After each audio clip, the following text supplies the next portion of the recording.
I'm also getting 411, like 411, or the 411, the information. The information is being burnt. The knowledge is being burnt.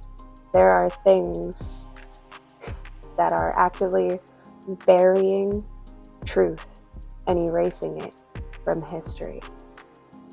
But what I found very interesting is what was beneath these great fires of knowledge, information, and sharing and communications, expressions, people's methodologies for sorting energy out. You got rid of all of the texts. But what was beneath was the world.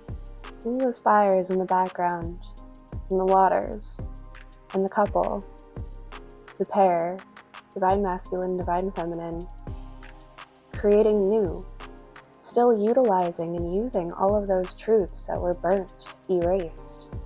It could never be suppressed. The knowledge isn't hidden in books.